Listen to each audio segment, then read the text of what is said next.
Hi guys, it's Gail with Gail Southern Living. I am going to be doing two collaborations this year. Survival Seeds 2026, which is an open collaboration hosted by VC Family Homestead, and Grow What You Eat, hosted by Simply Jan Homestead, Kathy at Resourceful Living Homestead, and Susan with Butler Family Farm. Good morning guys. Today I'm doing a video for Survival Seeds 2026 and Grow What You Eat. And I will link both those collaborations and the host in the description box of this video. So the garlic is looking good out here. So that's awesome. Okay, some more garlic that's looking good. Have some cilantro coming up here in multiple places. So that's awesome. And over here I have some lettuce. Should be able to harvest that in hopefully about 3 weeks. I'll have lettuce. And then this is a garlic I transplanted from a different place where I didn't want it to be. More garlic. I did plant something else right here. I'm trying to remember what I planted there. Oh my goodness. I cannot remember, but I'll do the plant app on it when it comes up. It said on these little rocks like this, you're supposed to put them in different spots so the butterflies can land on them and stay warm. I guess they get cold even in the summer. So I have some moss rose volunteering coming up on its own, and also some tropical amaranth. These are things I had last year, so those are coming up on their own. So I'm excited for the volunteers. They say mushrooms in your soil is a good sign. So I have a couple of mushrooms there. It just got through raining. Here's about 3 borage right here coming up in the herb bed. Okay, 2 out of the 3 potatoes are up in this particular grow bag. Looks like 2 potatoes are up in this grow bag. And 2 potatoes up in this bag. These seem to be the biggest ones. 2 potatoes up in this. I'm not sure if that second one next to that one is part of it. I guess it is, because I put 3. I put 1, 2, 3. So I'm guessing that's part of the same thing. And I still have 3 more potatoes to plant in 1 more container, so I need to get on that. I have a 4 o'clock flower up already. Yay. Okay, my bachelor buttons seems to be doing really well, so I'm excited about that. And right next to it is a hyacinth. Got my first hyacinth bean up, and I planted something in the front. I'm trying to remember what I planted in the front, but I knew the hyacinth would grow up on the trellis, so I planted something in the front, but I didn't mark it, of course. So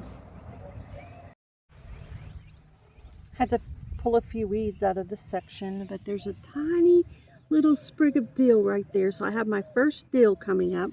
So that's exciting, but this is attracting a lot of weeds. There's also a couple of mushrooms in here, which means I probably got my soil right. So yay, that's always awesome. So yeah, first dill. Okay, I have quite a bit of dill up in here. I thought they could protect the cucumbers and a couple of volunteer morning glories. And since there's a trellis here, I'm going to go ahead and just let those grow, I think. So I think it'll be all right, because I can just kind of skirt them around the dill and it should be fine. I started working on this section, but I'm not finished yet. I had moved the big psidium. I had to put it in a different bucket because the bucket was coming apart. And then I made a little baby. I propagated it over here into this little pot. I haven't put anything in that container or these 2, but I'm probably going to put some kind of flowers in the purple one and the white one over here. I did add a log just to make it look pretty. And I may end up putting some pots on those. And I added some kind of ornamental rocks. And there's a couple of marbles I found in the house I thought I'd put out here. But anyway, I'm working on this area. I'm not fully done, but this is what it looks like so far. Right next door to that is my sunflower bed. I was working on this and I never did finish it. And I had the dirt moved over here to the right side, and I left it alone for a while, and now the sunflowers are coming up on their own. So I think I'm just going to let them volunteer, and then I'm just going to fill in these 2 areas right here with some more. That kind of lets me know where they're coming up, and I'll fill in with some packs of the ones I have. So I'm going to let them go ahead and do their volunteering that they're going to do here to get started. So no need to pull them up if that's exactly what they are. So why not? I got a little head start. So the elderberry is looking absolutely fabulous. Mulched around it with some wood chips, but I only got one side of it. Anyway, it's looking really good. I think it's going to do really well. So I'm excited about that. And I don't know if I'll have elderberry this year or next year, but I'm excited that I finally got it going. Well, I had to transplant this one out of hydroponics because it was touching the light. It was getting too tall. I don't know if it'll survive, but I went ahead and put it in here where the tomatoes are going to be. So that's where I put one of the basil. Have to get this basil out today. It's been touching the light. So there's actually, I think there's 2.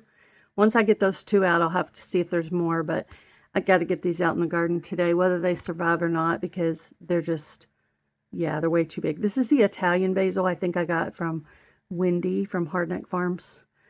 The Genovese basil is not as tall, but there is one pretty tall down there. Anyway, I was just looking down there to see. So I'm going to get these 2 out for sure, and maybe more. We'll see.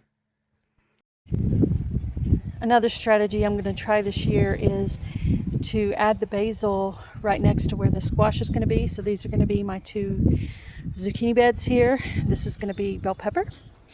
And so instead of just doing marigolds, I'm going to do basil, marigolds, and nasturtium.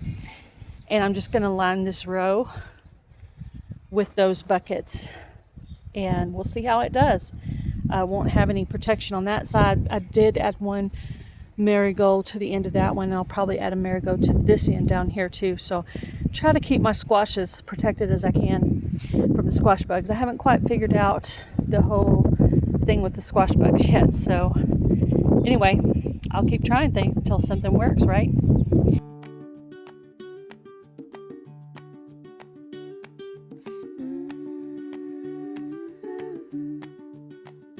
Is it spring yet? Surely it's time to grow, grow, grow. Must be time to start.